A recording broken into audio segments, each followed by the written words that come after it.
ನಮಸ್ಕಾರ ವೀಕ್ಷಕರೇ, welcome back to my channel. ಇವತ್ತು ನಾನು ಟ್ಯಾರೋ ರೀಡಿಂಗ್ ಮಾಡ್ತಾ ಇದ್ದೀನಿ. ನೀವೇನು ಮಾಡಬೇಕಾಗುತ್ತೆ ಅಂದರೆ, ಇಲ್ಲಿ 2 ಕಾರ್ಡ್ ಪೈಲ್ ಇದೆ. ನೀವು ಇಷ್ಟಪಡುವ ವ್ಯಕ್ತಿಯನ್ನು ಮನಸ್ಸಿನಲ್ಲಿ ಇಟ್ಕೊಂಡು ಒಂದು ಕಾರ್ಡ್ ಪೈಲ್ನ ಸೆಲೆಕ್ಟ್ ಮಾಡಬೇಕಾಗತ್ತೆ. ಸೊ ನಿಮ್ಮ ರಿಲೇಷನ್ಶಿಪ್ ಬಗ್ಗೆ, ನಿಮ್ಮ ಕಂಪ್ಯಾಟಬಿಲಿಟಿ ಹೇಗಿದೆ, ನಿಮ್ಮ ಪಾರ್ಟ್ನರ್ ಜೊತೆ, ಈ ಎಲ್ಲ ಕುರಿತಾಗೂ ಕೂಡ ನಿಮಗೆ ಟ್ಯಾರೋ ರೀಡಿಂಗ್ ಮುಖಾಂತರವಾಗಿ ಒಂದಷ್ಟು ಕ್ಲಾರಿಟಿ ಸಿಗುತ್ತೆ.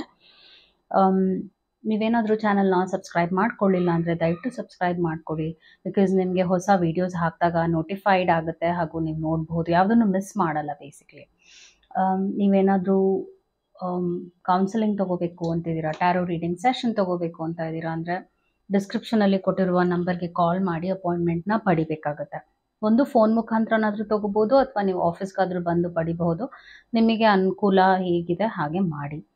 I hope you have selected. ನೀವು ಇಷ್ಟಪಡುವ ವ್ಯಕ್ತಿಯನ್ನು ಮನಸ್ಸಿನಲ್ಲಿ ಇಟ್ಕೊಂಡು ಒಂದು ಕಾರ್ಡ್ ಪೈಲ್, ಇದು ಅಥವಾ ಇದು ಎರಡರಲ್ಲಿ ಒಂದನ್ನು ಸೆಲೆಕ್ಟ್ ಮಾಡಿ. ಸೆಲೆಕ್ಟ್ ಮಾಡಿದ್ದೀರಾ ಅಂತ ಭಾವಿಸ್ತೇನೆ. ನಿಮ್ಮ ರಿಲೇಷನ್ಶಿಪ್ ಕುರಿತಾಗಿ ನಾನು ಇವಾಗ ರೀಡಿಂಗ್ ಮಾಡ್ತಾ ಇದ್ದೀನಿ.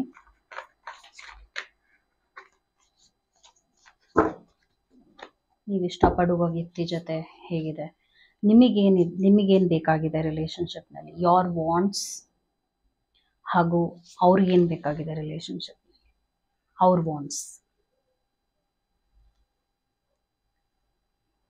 ಮತ್ತು ಡಿಫ್ರೆನ್ಸಸ್ ಏನಿದೆ ರಿಲೇಷನ್ಶಿಪ್ನಲ್ಲಿ, ಡಿಫ್ರೆನ್ಸಸ್ ಏನಿದೆ, ಸಿಮಿಲ್ಯಾರಿಟೀಸ್ ಏನಿದೆ, ಮತ್ತು ಇಮೋಷ್ನಲ್ ಕಂಪ್ಯಾಟಬಿಲಿಟಿ ಹೇಗಿದೆ, ಫಿಸಿಕಲ್ ಕಂಪ್ಯಾಟಬಿಲಿಟಿ ಹೇಗಿದೆ, ಮೆಂಟಲ್ ಕಂಪ್ಯಾಟಬಿಲಿಟಿ ಮತ್ತು ಫ್ಯೂಚರ್. ನಾನು ನಿಮಗೆಲ್ಲಾನು ಎಕ್ಸ್ಪ್ಲೈನ್ ಮಾಡ್ತೀನಿ. ಯೋರ್ ವಾಂಟ್ಸ್ 6 ಆಫ್ ಕಪ್ಸ್ ಬಂದಿದೆ, ಅವರ ವಾಂಟ್ಸ್ ಏನು ಬಂದಿದೆ 9 ಆಫ್ ವಾಂಟ್ಸ್ ಬಂದಿದೆ, 9 ಆಫ್ ವಾಂಟ್ಸ್. ಹಾಗೂ differences 4 of cups, similarities 5 of pentacles. Look at the combination. ನಾನು ಎಕ್ಸ್ಪ್ಲೈನ್ ಮಾಡ್ತೀನಿ ನಿಮಗೆಲ್ಲ. ಮತ್ತು ಇಮೋಷ್ನಲಿ ಹೇಗಿದ್ದೀರಾ 7 ಆಫ್ ಕಪ್ಸ್ ಇದೆ, ಫಿಸಿಕಲ್ ಕಂಪ್ಯಾಟಬಿಲಿಟಿ 6 ಆಫ್ ಪೆಂಟಕಲ್ಸ್ ಇದೆ, ಮೆಂಟಲ್ ಕಂಪ್ಯಾಟಬಿಲಿಟಿ 7 ಆಫ್ ವಾಂಟ್ಸ್ ಇದೆ. ಇಲ್ಲೇನಾಗಿದೆ ಅಂದರೆ ಇಮೋಷ್ನಲಿ ಇಬ್ಬರು ಅವೈಲೇಬಲ್ ಇಲ್ಲ. ಅಂದರೆ ನಿಮ್ಗೇನು ಬೇಕಾಗಿದೆ ಅವ್ರಿಗೆ ಸಿಗ್ತಾ ಇಲ್ಲ, ಅವ್ರಿಗೇನು ಬೇಕಾಗಿದೆ ಅವ್ರು ನಿಮ್ಮಿಂದ ಸಿಗ್ತಾ ಇಲ್ಲ. ಫ್ಯೂಚರ್ ಏಸ್ ಆಫ್ ಪೆಂಟಕಲ್ಸ್ ಬಂದಿದೆ, knight of cups, future knight of cups ಬಂದಿದೆ. ನಾನು ಎಕ್ಸ್ಪ್ಲೇನ್ ಮಾಡ್ತೀನಿ ಎಲ್ಲ ನಿಮಗೆ. ಈಗ ಯೋರ್ ವಾಂಟ್ಸ್ನಲ್ಲಿ ನಿಮಗೆ 6 ಆಫ್ ಕಪ್ಸ್ ಬಂದಿದೆ. ಓಕೆ, 6 ಆಫ್ ಕಪ್ಸ್ ಬಂದಿರೋದ್ರಿಂದ ಇದರ ಅರ್ಥ ಏನು ಅಂದರೆ, ನಿಮಗೆ ಅವರಿಂದ ತುಂಬ ಜೆನ್ಯುವಿನ್ ಲವ್ ಬೇಕು, ನಿಮ್ಗೆ ಅವರಿಂದ ತುಂಬಾ ಒಳ್ಳೆಯ ಅಟೆನ್ಷನ್ ಬೇಕು, ಹೀಗೆ. ಸೊ ನಿಮ್ಮ ಕಡೆ ಯೋರ್ ವಾಂಟ್ಸ್ನಲ್ಲಿ ಏನು ಬರ್ತಾ ಇದೆ ಅಂದರೆ, ನಿಮ್ಗೆ ಅವರಿಂದ ಜೆನ್ಯುವಿನ್ ಪ್ರೀತಿ ಬೇಕಿದೆ, ಅವರು ಸಪೋರ್ಟ್ ಮಾಡಬೇಕು ಅನ್ನೋ ಆಸೆ ಇದೆ. ಹೀಗೆ ಅವರ ಪ್ರೆಸೆನ್ಸ್ ನೀವು ಎಕ್ಸ್ಪೆಕ್ಟ್ ಮಾಡ್ತೀರಾ. ಅವ್ರು ನಿಮ್ಮ ಜೊತೆ ಇರಬೇಕು, ಕಾಲ ಕಳಿಬೇಕು, ಟೈಮ್ ಸ್ಪೆಂಡ್ ಮಾಡಬೇಕು, ಈ ರೀತಿಯಾದ ಒಂದು ಎಕ್ಸ್ಪೆಕ್ಟೇಷನ್ಸ್ ನೀವು ಇಟ್ಕೊಂಡಿದ್ದೀರಾ. ಅವರು 9 ಆಫ್ ವಾಂಟ್ಸ್ನಲ್ಲಿದ್ದಾರೆ. ಅಂದರೆ ನೀವು ಇಷ್ಟಪಡುವಂಥ ವ್ಯಕ್ತಿ ಅವ್ರದ್ದೇ ಆದ ಲೋಕದಲ್ಲಿದ್ದಾರೆ. ಅವರು ನಿಮ್ಮ ಕಡೆಗೆ ಗಮನ ಕೊಡ್ತಾ ಇಲ್ಲ, ಹಾಗೂ ನಿಮಗೇನು ಬೇಕಾಗಿದೆ ಅಂತ ಗೊತ್ತಿದ್ರೂ ಕೂಡ ಅದನ್ನು ಅರ್ಥ ಮಾಡಿಕೊಂಡು ಅದನ್ನು ಫುಲ್ಫಿಲ್ ಮಾಡ್ತಾ ಇಲ್ಲ. ಆ ಥರ ಡಿಫ್ರೆನ್ಸಸ್ ಇವಾಗಲೇ ನಾನು ನೋಡ್ತಾ ಇದ್ದೀನಿ ರಿಲೇಷನ್ಶಿಪ್ನಲ್ಲಿ. ಮತ್ತು ಇಲ್ಲಿ 4 ಆಫ್ ಕಪ್ಸ್ ಬಂದಿರೋದ್ರಿಂದ ನಾನು ಆಗಲೇ ಹೇಳಿದಾಗೆ ಒಂಥರ ಎಂಟಿನೆಸ್, ಇಬ್ಬರು ಕೂಡ ಒಂಟಿತನ ಅನುಭವಿಸ್ತಾ ಇದ್ದೀರಾ ಈ ರಿಲೇಷನ್ಶಿಪ್ನಲ್ಲಿ. ಮತ್ತು ನೋವು, ಹತಾಶೆ, ಬೋರ್ಡಮ್ ಅಂತ ಹೇಳ್ತೀವಿ. ಬೋರ್ಡಮ್ ಅಂದರೆ ಬೇಜಾರು, ಒಂಥರ ಏನಕ್ಕಾದರೂ ಇದೀವೋ ಜೊತೆಗೆ, ಏನಕ್ಕಾದರೂ ಒಟ್ಟಿಗೆ ಇದೀವೋ, ಈ ಥರ ಯೋಚನೆ ನಿಮಗೂ ಬರ್ತಾ ಇದೆ, ಅವ್ರಿಗೂ ಬರ್ತಾ ಇದೆ. ಮತ್ತು ಸಿಮಿಲ್ಯಾರಿಟೀಸ್, ಇಬ್ಬರೂ ಕೂಡ, ನೀವು ಮತ್ತು ನಿಮ್ಮ ಪಾರ್ಟ್ನರ್ ಇಬ್ಬರು ಕೂಡ, ನೀವು ಇಷ್ಟಪಡುವಂಥ ವ್ಯಕ್ತಿ ಫೈನಾನ್ಷಿಯಲ್ ಪ್ರಾಬ್ಲಮ್ಸ್ನ ಫೇಸ್ ಮಾಡ್ತಾ ಇದ್ದೀರಾ. ಸೊ ಇವಾಗ ಏನಾಗುತ್ತೆ ಅಂದರೆ, ಇಂಬ್ಯಾಲೆನ್ಸ್ ಅಂತೂ ಖಂಡಿತವಾಗ್ಲೂ ಇದೆ. ಫೈನಾನ್ಸಿಂದ ಈ ರಿಲೇಷನ್ಶಿಪ್ಗೆ ತುಂಬ ದೊಡ್ಡ ಪೆಟ್ಟು ಬಿದ್ದಿದೆ ಅಂತಲೇ ಹೇಳ್ಬೋದು. ಅದರಿಂದ ಇಬ್ಬರು ಆಚೆ ಹೋಗಲ್ಲ, ಇಬ್ಬರು ಮಾತಾಡಲ್ಲ. ಹಣನೂ ಬೇಕಾಗತ್ತಲ್ಲ, ಹಣನೂ ಮುಖ್ಯವಾಗುತ್ತೆ ರಿಲೇಷನ್ಶಿಪ್ಗೆ. ಹಣದಿಂದನೇ ಎಷ್ಟೋ ಪ್ರಾಬ್ಲಮ್ಸು ಸಾಲ್ವ್ ಆಗುತ್ತೆ. ನಾವು ಅಂದ್ಕೊಳ್ತೀವಿ ಹಣದಿಂದ ಏನೂ ಆಗೋದಿಲ್ಲ, ಪ್ರೀತಿ ಇರಬೇಕು ಅಂತ. ಪ್ರೀತಿ ಜೊತೆ ಹಣನೂ ಮುಖ್ಯ. ಆದರೆ ಇಲ್ಲೇನು ನಾನು ನೋಡ್ತಿದ್ದೀನಿ ಅಂದರೆ, ರಿಲೇಷನ್ಶಿಪ್ನ ಪ್ರಾಬ್ಲಮ್ಸ್ ಏನಾಗ್ತಾ ಇದೆ ಅಂದರೆ, ಬೇರೆಯವರಿಂದ ಅಲ್ಲ, ನಿಮ್ಮಲ್ಲಿರುವಂಥ ಒಂದು ಹಣದ ಕೊರತೆಯಿಂದ ಕೂಡ ರಿಲೇಷನ್ಶಿಪ್ಗೆ ತುಂಬ ಇಂಪ್ಯಾಕ್ಟ್ ಆಗ್ತಾ ಇದೆ. ಇಮೋಷ್ನಲಿ ಅವರು ಬೇರೆ ಕಡೆ ಗಮನ ಕೊಡ್ತಾ ಇದ್ದಾರೆ, ಏನು ಮಾಡಬೇಕು, ಹೇಗೆ. ಸೊ ಬೇಸಿಕ್ಲಿ ಅವ್ರು ಇಮೋಷ್ನಲಿ ಅವೈಲಬಲೇ ಇಲ್ಲ. ಇಲ್ಲಿ ನೀವು ನೋಡ್ಬೋದು, ಅವರು ಬೇರೆ ಗುರಿಗಳು ಹಾಗೂ ಅವ್ರ ಲೈಫ್ ಕರಿಯರ್ ಪಾತ್, ಹಣ, ಈ ಥರದಕ್ಕೆ ಇಂಪಾರ್ಟೆನ್ಸ್ ಕೊಡ್ತಿರೋದ್ರಿಂದ ಅವರು ನಿಮಗೆ ಮಾನಸಿಕವಾಗಿ ಒಂಥರ ಕೋಲ್ಡ್ ಟ್ರೀಟ್ಮೆಂಟ್ ಕೊಡ್ತಾ ಇದ್ದಾರೆ ಅಂತ ಹೇಳ್ತೇನೆ. ಫಿಸಿಕಲ್ ಕಂಪ್ಯಾಟಬಿಲಿಟಿನೂ ಏನೂ ಇಲ್ಲ. ಫಿಸಿಕಲಿ ಕೂಡ ಇಬ್ಬರು ಕ್ಲೋಸ್ ಆಗಿಲ್ಲ, ಇಬ್ಬರು ಮಾತಾಡೋದಾಗಿರ್ಬೋದು, ಒಟ್ಟಿಗೆ ಆಚೆ ಹೋಗೋದಾಗಿರ್ಬೋದು, ಹಾಗೆ ಅವೈಲಬಿಲಿಟಿ ಇಬ್ಬರು ಕೂಡ ಅನುಭವಿಸ್ತಾ ಇಲ್ಲ. ನಿಮ್ಗೆ ಅವ್ರು ಬೇಕು ಅಂದರೂ ಅವ್ರಿಗೆ ನೀವು ಬೇಡ ಅನ್ನೋ ಹಾಗೆ ಥರ ಡಿಫ್ರೆನ್ಸಸ್ ತುಂಬ ಇದೆ ಇತ್ತೀಚೆಗೆ. ಮೆಂಟಲ್ ಕಂಪ್ಯಾಟಬಿಲಿಟಿ ಕೂಡ ಹೇಗಿದೆ ಅಂದರೆ ಇಲ್ಲಿ ನೋಡ್ಬೋದು, ಇಲ್ಲಿ ಸೊ ಇಬ್ಬರು ಕೂಡ ಬೇರೆ ಕಡೆಗೆ ಯೋಚನೆ ಏನು ಮಾಡಬೇಕು. ಸೊ ಇಬ್ಬರು ಕೊರಗುತ್ತಾ ಇದ್ದೀರಾ ನೋವಿನಲ್ಲಿ. ಯಾಕೆಂದರೆ ನಾನು ಆಗಲೇ ಹೇಳಿದಾಗೆ ಫೈನಾನ್ಷಿಯಲ್ ಪ್ರಾಬ್ಲಮ್ಸ್ ಇದೆ. ಫೈನಾನ್ಷಿಯಲ್ ಪ್ರಾಬ್ಲಮ್ ಇರೋದ್ರಿಂದ ಇಬ್ಬರು ಮಾತಾಡ್ತಾ ಇಲ್ಲ. ಅದರಿಂದ ಮೆಂಟಲಿ ಕೂಡ ಇಬ್ಬರು ಅವೈಲೇಬಲ್ ಆಗಿಲ್ಲ. ನೀವಿಬ್ಬರು ಒಟ್ಟಿಗೆ ಜೀವನ ಮಾಡ್ತಿದ್ರು ಕೂಡ ನಿಮಗೆ ಅವ್ರು ಇಲ್ಲ ಅನಿಸ್ಬಿಡುತ್ತೆ. ನಿಮ್ಮ ಪಾರ್ಟ್ನರ್ ನಿಮ್ಮ ಜೊತೆ ಇಲ್ಲ ಅನ್ಸುತ್ತೆ, ಅವ್ರಿಗೂ ಹಾಗೆ ಅನಿಸ್ತಾ ಇದೆ. ಸೊ ತುಂಬ ಸೈಲೆನ್ಸ್ ಇದೆ ರಿಲೇಷನ್ಶಿಪ್ನಲ್ಲಿ. ಸೊ ನೀವು ಇವಾಗ ಕೇಳ್ಬೋದು ಏನು ಮಾಡ್ಬೋದು ಇದಕ್ಕೆ ಏನಾಗುತ್ತೆ ಮುಂದೆ ಅಂತ. ಯಾವಾಗಲೂ ಕಾಲಚಕ್ರ ಒಂದೇ ಥರ ಇರಲ್ಲ. ಯಾವಾಗಲೂ ಪ್ರಾಬ್ಲಮ್ಸ್ ಆಗೇ ಇರೋದಿಲ್ಲ. ಪ್ರಾಬ್ಲಮ್ಸ್ನ ಸಾಲ್ವ್ ಮಾಡ್ಕೊಳ್ಳುವಂಥ ಟೈಮು ಬರುತ್ತೆ. ಒಂದು ಒಳ್ಳೆ ಕಾರಣ ಏನಿದೆ ಅಂದರೆ ಮುಂದೆ ಚೆನ್ನಾಗಿದೆ ಲೈಫ್, ಫ್ಯೂಚರ್ ಚೆನ್ನಾಗಿದೆ. ಯಾಕೆ ಹೇಳ್ತಾ ಇದ್ದೀನಿ ಅಂದರೆ ಫ್ಯೂಚರ್ನಲ್ಲಿ ಬಹಳ ಒಳ್ಳೆ ಕಾರ್ಡ್ಸ್ ಬಂದಿದೆ. ಎಕ್ಸ್ಪೆಕ್ಟೇಷನ್ಗೆ ಮೀರಿರುವಂಥ ಕಾರ್ಡ್ಸ್ ಬಂದಿದೆ. ಇಲ್ಲಿ ಥರ್ಡ್ ಪಾರ್ಟಿ ಸಿಚುವೇಶನ್ ಇಲ್ಲ, ಮೋಸ ಇಲ್ಲ, ದ್ರೋಹ ಇಲ್ಲ, ಆ ಥರದ್ದು ಏನೂ ಕಾಣ್ತಾ ಇಲ್ಲ. ಇಲ್ಲಿ ನೋವಿದೆ, ಇಬ್ಬರು ನೋವು ಅನುಭವಿಸ್ತಾ ಇದ್ದೀರಾ. ಸೊ ವಿತಿನ್ 6 months ನಿಮ್ಮ ಹಣಕಾಸಿನ ಸಮಸ್ಯೆಗೆ ಪರಿಹಾರ ಖಂಡಿತವಾಗ್ಲೂ ಸಿಗುತ್ತೆ. ಇಬ್ಬರೂ ಕೂಡ ಫೈನಾನ್ಷಿಯಲಿ ಸ್ವಲ್ಪ ಚೇತರಿಕೆನ ಅನುಭವಿಸ್ತೀರಾ. ಇದಾದ ನಂತರ ನಿಮ್ಮ ಪಾರ್ಟ್ನರ್, ನೀವು ಇಷ್ಟಪಡುವಂಥ ವ್ಯಕ್ತಿ, ಇಲ್ಲಿ ನೋಡ್ಬೋದು ಫ್ಲವರ್ಸ್ನ ಇಟ್ಕೊಂಡಿದ್ದಾರೆ. ಸೊ ಇದು ಹುಡುಗ ಆಗಿರ್ಬೋದು, ಹುಡುಗಿ ಆಗಿರ್ಬೋದು ನೀವು ಕೇಳ್ತಾ ಇರೋದು. ಸೊ ಈ ಥರ ಒಂದು ಇಮೋಷನ್ಸ್ ಫ್ಲೋ ಆಗುತ್ತೆ. ಕಪ್ಸ್ ಇದೆ, ಇಲ್ಲಿ ಕಪ್ ಆಫ್ ಇಮೋಷನ್ಸ್ ಇದೆ, ವೈಟ್ ಹಾರ್ಸ್ ಇದೆ. ಇದೆಲ್ಲ ಒಂದು ಒಳ್ಳೆಯ ಸಂಕೇತ. ರಿಲೇಷನ್ಶಿಪ್ ರೀಡಿಂಗ್ ಇದು ಬೇಕಾಗತ್ತೆ ನಮಗೆ. ಸೊ ವಿತಿನ್ 6 months ನಿಮ್ಮ ಫೈನಾನ್ಷಿಯಲ್ ಪ್ರಾಬ್ಲಮ್ಸ್ ಸಾಲ್ವ್ ಆಗಿದ ತಕ್ಷಣ ನಿಮ್ಮ ಪಾರ್ಟ್ನರ್ ನಿಮಗೆ ತುಂಬಾ ಟೈಮ್ ಕೊಡ್ತಾರೆ, ನಿಮಗೆ ಪ್ರೀತಿ ತೋರಿಸ್ತಾರೆ. ಎಲ್ಲ ಹಾಗೇನೆ. ನಮಗೆ ಬೇಸಿಕ್ ನೀಡ್ ಇರೋದು ಒಳ್ಳೆಯ ಊಟ, ಒಳ್ಳೆ ನಿದ್ರೆ, ಅದಾದ ನಂತರ ಪ್ರೀತಿ ಅಂಥದ್ದೆಲ್ಲ ಬರೋದು. ಸೊ ಇಲ್ಲಿ ಅದೇ ಬೇಸಿಕ್ ನೀಡ್ಸೇ ಫುಲ್ಫಿಲ್ ಆಗದೆ ಇರೋದ್ರಿಂದ, ಒಂದಷ್ಟು ಸ್ಟ್ರೆಸ್ ಇರೋದ್ರಿಂದ, ಒಂದಷ್ಟು ಬಿಸ್ನೆಸ್ ಪ್ರಾಬ್ಲಮ್ಸ್ ಇರೋದ್ರಿಂದ, ಇಬ್ಬರು ಕೂಡ ಅನುಭವಿಸ್ತಿರೋದ್ರಿಂದ ನೋ ಟೈಮ್ ಫಾರ್ ಲವ್ ಅಂತ ಹೇಳ್ಬೋದು. ಆ ಥರ ಒಂದು ಪರಿಸ್ಥಿತಿ ಇಬ್ಬರು ಅನುಭವಿಸ್ತಿದ್ದೀರಾ. ಬಟ್ ಸಾಲ್ವ್ ಆಗುತ್ತೆ ವಿತಿನ್ 6 months ಅಂತ ಬರ್ತಾ ಇದೆ. On the whole it's a very balanced reading. Present ಚೆನ್ನಾಗೇ ಇಲ್ಲ ಟೈಮ್, ನಾನು ಹೇಳ್ತಿದ್ದೀನಿ. ಆದರೆ ಇದರ ಅರ್ಥ ನಿಮ್ಮನ್ನು ಅವ್ರು ಇಷ್ಟಪಡ್ತಾ ಇಲ್ಲ ಅಂತಲ್ಲ. ಬಿಕಾಸ್ ಅವ್ರಿಗೆ ನಿಮಗೆ ಪ್ರೀತಿ ಕೊಡೋಕ್ಕೆ ಆಗದೆ ಇರುವಂಥ ಒಂದು ಸ್ಥಿತಿ ನಿಮಗೂ ಹಾಗೆ ಅನಿಸ್ತಾ ಇದೆ. I hope it help. ನಾನು ಮುಂದಿನ ಕಾರ್ಡ್ ಫೈಲ್ ರೀಡಿಂಗ್ ಮಾಡ್ತಿದ್ದೀನಿ ಈಗ.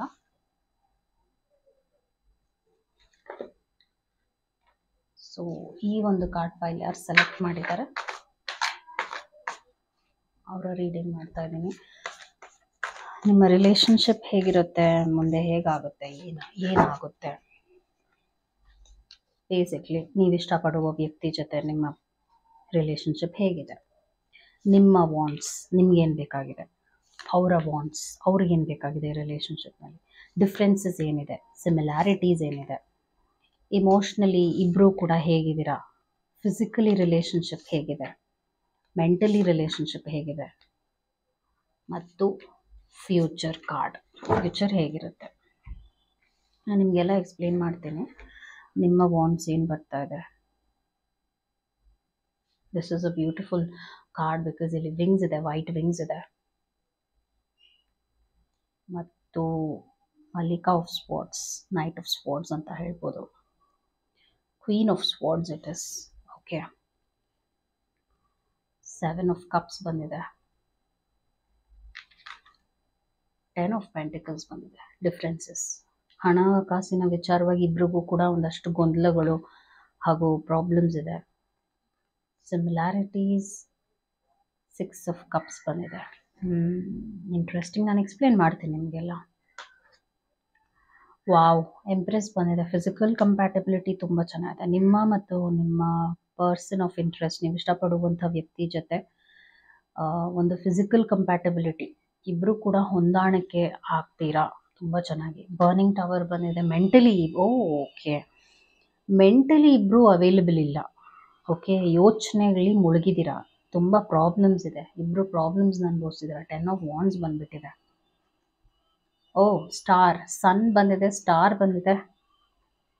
ತುಂಬ ಇಂಟ್ರೆಸ್ಟಿಂಗ್ ಆಗಿದೆ ರೀಡಿಂಗ್, ನಾನು ನಿಮಗೆ ಎಕ್ಸ್ಪ್ಲೇನ್ ಮಾಡ್ತೀನಿ.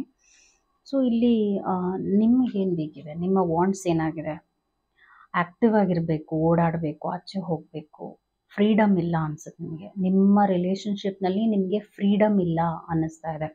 ನಿಮಗೆ ಫ್ರೀಡಮ್ ಬೇಕು ಅನ್ನುವಂಥ ಆಸೆ ಇದೆ. ನಿಮ್ಗೇನಾಗ್ತಾ ಇದೆ ಅಂದರೆ ಒಂಥರ ಕಟ್ಟಾಕಿರೋ ಹಾಗೆ ಒಂದು ಪರಿಸ್ಥಿತಿ, ಆ ಥರದ್ದು ಒಂದು ನೋವು ಅನುಭವಿಸ್ತಿದ್ದೀರಾ.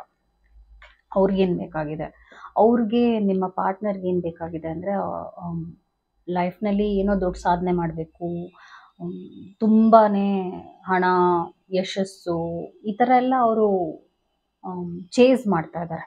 ಓಕೆ, ಅವರು ಹಾಗೆಲ್ಲ ಚೇಸ್ ಮಾಡೋದ್ರಿಂದ ನಿಮಗೆ ಅವ್ರು ಟೈಮ್ ಕೊಡ್ತಾ ಇಲ್ಲ. ಓಕೆ, ಅದು ನಡೀತಾ ಇದೆ. ಅವ್ರಿಗೆ ಅವ್ರದ್ದೇ ಆದ ಒಂದು ಆಸೆಗಳು, ಗುರಿಗಳಿದೆ. ಅದರಿಂದ ನಿಮಗೇನು ಬೇಕು ಅವ್ರು ಅದನ್ನು ಅರ್ಥ ಮಾಡಿಕೊಂಡು ನಿಮಗೆ ಅವೈಲೇಬಲ್ ಆಗಿಲ್ಲ. ಡಿಫ್ರೆನ್ಸಸ್ ಏನು ಬಂದಿದೆ? 10 ಆಫ್ ಪೆಂಟಿಕಲ್ಸ್. ನಿಮಗೆ ಹಣನೇ ಎಲ್ಲ ಅಲ್ಲ, ನಿಮ್ಮ ಪಾರ್ಟ್ನರ್ಗೆ ಹಣನೇ ಇಲ್ಲ. ನಿಮಗೆ ಹಣದಿಂದಾನೇ ಪ್ರಾಬ್ಲಮ್ ಸಾಲ್ವ್ ಆಗಲ್ಲ, ಅವ್ರ ಪ್ರಕಾರ ಹಣದಿಂದಾನೇ ಪ್ರಾಬ್ಲಮ್ ಸಾಲ್ವ್ ಆಗುತ್ತೆ. ಸೊ ಇಬ್ಬರಿಗೂ ಹಣದ ಬಗ್ಗೆ ಇರುವಂಥ ಯೋಚನೆ ಹಾಗೂ ದೃಷ್ಟಿಕೋನ ತುಂಬಾ ಆಪೋಸಿಟ್ ಆಗಿದೆ. ನಿಮ್ಮ ಪ್ರಕಾರ ಪ್ರೀತಿಯಿಂದಾನೇ ಇಲ್ಲ, ಅವರ ಪ್ರಕಾರ ಪ್ರೀತಿಯಿಂದ ಏನೂ ಇಲ್ಲ, ಹಣನೇ ಪ್ರೀತಿ, ವಿಶ್ವಾಸ, ಹ್ಯಾಪಿನೆಸ್ನ ಕೊಡುತ್ತೆ ಅನ್ನುವಂಥ ಯೋಚನೆ. ಹಾಗೂ ಸಿಮಿಲ್ಯಾರಿಟೀಸ್ ಏನಾಗಿದೆ ಅಂದರೆ ಇಬ್ರಿಗೂ ಕೂಡ ಒಂದು ಬೇರೆಯವ್ರಿಗೆ ಮೋಸ ಮಾಡಬೇಕು, ಬೇರೆಯವ್ರಿಗೆ ಕೆಟ್ಟದ್ದು ಮಾಡಬೇಕು, ಅಥವಾ ಮೋಸದಿಂದ ಮೇಲ್ ಬರಬೇಕು, ಈ ಥರ ವ್ಯಾಲ್ಯೂ ಸಿಸ್ಟಮ್ ಇಬ್ರದ್ದು ಚೆನ್ನಾಗೇ ಇದೆ.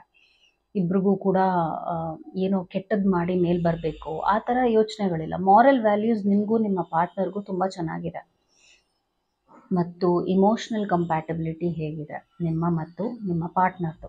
ಇಮೋಷ್ನಲ್ ಕಂಪ್ಯಾಟಬಿಲಿಟಿ ನೋಡೋಕ್ಕೆ ಹೋದರೆ ರೆಸ್ಪಾನ್ಸಿಬಿಲಿಟೀಸ್ ನಿಮ್ಮ ಕಡೆಗೂ ಅವ್ರ ಕಡೆಗೂ ಜಾಸ್ತಿ ಇರೋದ್ರಿಂದ ಎಲ್ಲ ಹಂಚಬೇಕಾಗತ್ತೆ. ಅಂದರೆ ನಿಮಗೇನು ಅನಿಸುತ್ತೆ ಅಂದರೆ ಎಲ್ಲ ಟೈಮು ಅವ್ರದ್ದು ನನಗೆ ಬೇಕು ಅಂತ, ಆದರೆ ಅವ್ರಿಗೆ ನನ್ನ ಟೈಮ್, ಎಲ್ಲ ಟೈಮು ನನ್ನ ಪಾರ್ಟ್ನರ್ ಕೊಡೋಕ್ಕಾಗಲ್ಲ. ಯಾಕಂದರೆ ನನಗೆ ಬೇರೆ ಬೇರೆ ಕಡೆಗೆ ನನ್ನ ರೆಸ್ಪಾನ್ಸಿಬಿಲಿಟೀಸ್ ಇರೋದ್ರಿಂದ ನನಗೆ ಸ್ವಲ್ಪ ಟೈಮ್ ಮಾತ್ರ ಕೊಡೋಕ್ಕಾಗತ್ತೆ ನನ್ನ ಪಾರ್ಟ್ನರ್ಗೆ. ಈ ಥರ ಒಂದು ಇಮೋಷ್ನಲಿ ಅವರು ನಿಮಗೆ ಹೇಗಿರಬೇಕು ಅಥವಾ ನಿಮ್ಮ ನಾಚೆ ಕರ್ಕೊಂಡು ಹೋಗೋದು ಅದೆಲ್ಲ ಅವ್ರು ಮಾಡೋಕ್ಕಾಗ್ತಾ ಇಲ್ಲ. ಯಾಕಂದರೆ ಅವ್ರ ಪ್ರಕಾರ ನಾನು ಪ್ರೆಷರ್ನಲ್ಲಿದ್ದೀನಿ, ನಾನು ಸ್ಟ್ರೆಸ್ನಲ್ಲಿದ್ದೀನಿ, ಈ ಥರ ರೀಸನ್ಸ್ನ ಕೊಡ್ತಾರೆ. ಆದರೆ ಫಿಸಿಕಲಿ ಇಬ್ಬರು ಕೂಡ ತುಂಬಾ ಸ್ಯಾಟಿಸ್ಫ್ಯಾಕ್ಷನ್ನ ಅನುಭವಿಸ್ತಿದ್ದೀರಾ. ಬಿಕಾಸ್ ಎಂಪ್ರೆಸ್ ಬಂದಿರೋದ್ರಿಂದ ಈ ರಿಲೇಷನ್ಶಿಪ್ ತುಂಬ ಚೆನ್ನಾಗೇ ಇದೆ. ಈ ರಿಲೇಷನ್ಶಿಪ್ನಲ್ಲಿ ಮದುವೆ ಆಗಿಲ್ಲ ಅಂದರೆ ಮದುವೆ ಆಗುತ್ತೆ. ಈ ರಿಲೇಷನ್ಶಿಪ್ ಮದುವೆ ಆಗಿದೆ ನಿಮಗೂ ನಿಮ್ಮ ಪಾರ್ಟ್ನರ್ಗೆ ಅಂದರೆ ಇನ್ನು ಮುಂದೆ ಏನೇನು ಪ್ಲ್ಯಾನ್ಸ್ ಇದೆ ಅದೆಲ್ಲ ನೆರವೇರುತ್ತೆ. ಮನೆ ಕಟ್ಟಬೇಕು, ಆ ಥರ ಏನೇನೋ ಆಸೆಗಳಿದ್ದರೆ ಅದು ಕೂಡ ಆಗುತ್ತೆ. ಸೊ ಮೆಂಟಲ್ ಕಂಪ್ಯಾಟಬಿಲಿಟಿ ಇಲ್ಲಿ ಬರ್ನಿಂಗ್ ಟವರ್ ಬಂದಿರೋದ್ರಿಂದ ಇತ್ತೀಚೆಗೆ ಜಗಳ ಆಡೋದು, ಮಾತು ಬಿಡೋದು, ಈ ಥರ ಕೆಟ್ಟದಾಗಿ ವರ್ತಿಸೋದು, ಹೀಗೆಲ್ಲ ನಿಮಗೂ ನಿಮ್ಮ ಪಾರ್ಟ್ನರ್ಗೂ ಅನುಭವಗಳಾಗ್ತಾ ಇದೆ. ಬಟ್ ದ್ಯಾಟ್ ಈಸ್ ಸಮಥಿಂಗ್, ನೀವು ಅವ್ರಿಗೆ ಕೋಪ ಜಾಸ್ತಿ ನಿಮ್ಮ ಪಾರ್ಟ್ನರ್ಗೆ, ನಿಮಗೂ ಕೂಡ ಪೇಷನ್ಸ್ ಇಲ್ಲ. ಇಬ್ಬರೂ ಕೂಡ ರಿಯಾಕ್ಟಿವ್ ಆಗಿರೋದ್ರಿಂದ ಹೀಗೆ ಹೋಗ್ತಾ ಇದ್ರೆ ರಿಲೇಷನ್ಶಿಪ್ ಹಾಳಾಗುತ್ತೆ. ಹುಷಾರಾಗಿರ್ಬೇಕಾಗುತ್ತೆ. ಬಾಯಲ್ಲಿ ಕಡಿವಾಣ ಇಬ್ರಿಗೂ ಇಲ್ಲ ಅಂತಲೇ ಹೇಳ್ತೀನಿ ನಾನು. ಫ್ಯೂಚರ್ ಹೇಗಿರುತ್ತೆ? 10 ಆಫ್ ವಾಂಡ್ಸ್. ರಿಲೇಷನ್ಶಿಪ್ನಲ್ಲಿ ರೆಸ್ಪಾನ್ಸಿಬಿಲಿಟೀಸ್ ನಿಮ್ಮ ಪಾರ್ಟ್ನರ್ಗೆ ಜಾಸ್ತಿ ಇರೋದ್ರಿಂದ ಅವರು ಎಕ್ಸಾಸ್ಟ್ ಆಗಿಬಿಡ್ತಾರೆ. ಸೊ ಅವ್ರು ನಿಮ್ಮಿಂದ ಏನು ಎಕ್ಸ್ಪೆಕ್ಟ್ ಮಾಡ್ತಿದ್ದಾರೆ ಅಂದರೆ ಕಂಪ್ಲೇಂಟ್ ಮಾಡಬಾರ್ದು, ನೀವು ಅವ್ರಿಗೆ ಸಪೋರ್ಟ್ ಮಾಡಬೇಕು, ನೀವು ಅವ್ರನ್ನ ಅರ್ಥ ಮಾಡ್ಕೋಬೇಕು, ನೀವು ಅವ್ರಿಗೆ ಪ್ಯಾಂಪರ್ ಮಾಡಬೇಕು. ಅಂದರೆ ನಿಮ್ಮ ಪಾರ್ಟ್ನರ್ ನೀವು ಅವ್ರಿಗೆ ಪ್ಯಾಂಪರ್ ಮಾಡಬೇಕು, ನೀವು ಅವ್ರನ್ನ ಚೆನ್ನಾಗಿ ನೋಡ್ಕೋಬೇಕು, ಈ ಥರ ಅಂದ್ಕೊಂಡಿದ್ದಾರೆ. ಅವ್ರ ಪ್ರಕಾರ ನನ್ನ ಪಾರ್ಟ್ನರ್ ನನ್ನ ಜೊತೆ ಹೀಗಿರಬೇಕು, ನೀವು ಅದೇ ಎಕ್ಸ್ಪೆಕ್ಟ್ ಮಾಡ್ತಾ ಇದ್ದೀರಾ. ಆದರೆ ಇಬ್ಬರೂ ಏನೂ ಮಾಡ್ತಾ ಇಲ್ಲ, ಇಬ್ರಿಗೂ ಏನೂ ಮಾಡ್ತಾ ಇಲ್ಲ. ಅದರಿಂದ ಪ್ರೆಷರ್ ಜಾಸ್ತಿ, ಸ್ಟ್ರೆಸ್ ಜಾಸ್ತಿ ಆಗ್ತಾ ಇದೆ. ಹೀಗೆ ಹೋದರೆ ಸ್ವಲ್ಪ ಕಷ್ಟ ಆಗುತ್ತೆ. ವಿತಿನ್ 3 months ಸರಿ ಮಾಡ್ಕೋಬೇಕು. ನೀವು ಇವತ್ತಿಂದಾನೇ ನೀವು ಬದಲಾಗಬೇಕು. ಇಬ್ಬರದ್ದು ಈಕ್ವಲ್ ಪ್ರಾಬ್ಲಮ್ಸ್ ಇದೆ, ಈಕ್ವಲ್ ಫಾಲ್ಟ್ ಇದೆ ಅಂತಲೂ ಹೇಳ್ತೀನಿ. ಬಟ್ ಫ್ಯೂಚರ್ ಸ್ಟಾರ್ ಬಂದಿರೋದ್ರಿಂದ ರಿಲೇಷನ್ಶಿಪ್ ಹಾಳಾಗುತ್ತೆ, ರಿಲೇಷನ್ಶಿಪ್ ಏನೋ ಆಗೋಗುತ್ತೆ ಅಂತ ನಾನು ಖಂಡಿತ ಹೇಳಲ್ಲ. ವಿತಿನ್ 6 to 7 months ಟೈಮ್ ತೊಗೊಳುತ್ತೆ. ಯಾಕಂದರೆ ಇಬ್ಬರಲ್ಲೂ ಬದಲಾವಣೆ ಬರಬೇಕಾಗತ್ತೆ, ಸರಿ ಹೋಗಬೇಕು. ಒಳ್ಳೆಯ ದಾರಿ ಮತ್ತು ಗುರಿಗಳ ಕಡೆಗೆ ಇರೋದ್ರಿಂದ ನಿಮ್ಮ ಪಾರ್ಟ್ನರ್ ಯೋಚನೆಗಳು ಅವ್ರು ಅದನ್ನು ಸಾಧನೆ ಮಾಡ್ತಾರೆ. ಅದರಿಂದ ನಿಮ್ಮ ಲೈಫು ಕೂಡ ಚೆನ್ನಾಗೇ ಆಗುತ್ತೆ. ಆದರೆ ಒಂದಷ್ಟು ವಿಚಾರಗಳು ಹೀಗೆ ಇದೆ. ನೀವು ಹಾರ್ಡ್ ಟ್ರೂತ್ ಈ ರಿಲೇಷನ್ಶಿಪ್ದು, ಅವರು ನಿಮಗೆ ಬೇಕಾಗಿರೋ ಹಾಗೆ ಇರೋದಿಲ್ಲ. ಅವ್ರ ಪ್ರಕಾರ ರಿಲೇಷನ್ಶಿಪ್ ಅನ್ನೋದು ಒಂದು ರೀತಿಯಾದ ನೆಕ್ಸ್ಟ್ ಪ್ರಯಾರಿಟಿ. ಅವರು ಪ್ರಯಾರಿಟಿ ಯಾವಾಗಲೂ ನಿಮ್ಮ ಪಾರ್ಟ್ನರ್ ಕೊಡೋದೇ ಯಶಸ್ಸಿಗೆ, ಹಣಕ್ಕೆ ಹಾಗೂ ಫೇಮಿಗೆ, ನೇಮ್ಗೆ. ಇವರೇನಾದರೂ ಪೊಲಿಟಿಕ್ಸ್ನಲ್ಲಿದ್ದಾರೆ ಅಂದರೆ ಅವ್ರು ನಿಮಗೆ ಯಾವುದೇ ರೀತಿಯಾದ ಕ್ವಾಲಿಟಿ ಟೈಮ್ ಕೊಡೋಕ್ಕೆ ಸಿದ್ಧರಾಗಿರೋದಿಲ್ಲ. ಯಾಕಂದರೆ ಅವ್ರಿಗೆ ಅದು ಬೇಡ ಅನ್ನುವಂಥ ಒಂದು ಯೋಚನೆ. ಸೊ ಹೀಗಿರುವಾಗ ನೀವು ನಿಮ್ಮ ಲೈಫ್ನಲ್ಲಿ ನಿಮ್ಗೇನೇನು ಬೇಕು, ನಿಮ್ಮ ಆಸೆಗಳೇನಿದೆ, ಕನಸುಗಳೇನಿದೆ, ಅದಕ್ಕೆ ಸ್ವಲ್ಪ ಇಂಪಾರ್ಟೆನ್ಸ್ ಟೈಮ್ ಕೊಟ್ಟಾಗ ಈ ರಿಲೇಷನ್ಶಿಪ್ನಲ್ಲಿ ಬ್ಯಾಲೆನ್ಸ್ ಬರುತ್ತೆ. ಹಾಗೂ ನಿಮ್ಮ ಪಾರ್ಟ್ನರ್ ಕೂಡ ಒಂದು ಸ್ವಲ್ಪ ಚೇಂಜ್ನ ನೋಡ್ತಾರೆ. ಯಾಕಂದರೆ ಅವರು ನಿಮ್ಮ ಪಾರ್ಟ್ನರ್ ನಿಮ್ಮಲ್ಲಿ ಖುಷಿ ನೋಡೋಕ್ಕೆ ಬರ್ತಾರೆ. ಆದರೆ ನೀವು ಮನೆಗೆ ನೀವು ಅವ್ರ ಜೊತೆ ಒಂದು ಯಾವಾಗಲೂ ನೆಗೆಟಿವ್ ಆಗೇ ಮಾತಾಡ್ತಿರ್ತೀರ. ಸೊ ಆ ನೆಗೆಟಿವ್ ಮಾತುಗಳನ್ನ ಆದಷ್ಟು ಕಮ್ಮಿ ಮಾಡಿ ಅವರನ್ನು ನೀವು ಪ್ರೀತಿಯಿಂದನೇ ಗೆಲ್ಲಬೇಕು. ಇಲ್ಲಾಂದರೆ ಹಠದಲ್ಲೇ ಈ ರಿಲೇಷನ್ಶಿಪ್ ಮುಂದೆ ಹೋಗ್ತಾ ಇರುತ್ತೆ. That was your reading. Hope it helped. Take care. Namaskara. Thank you.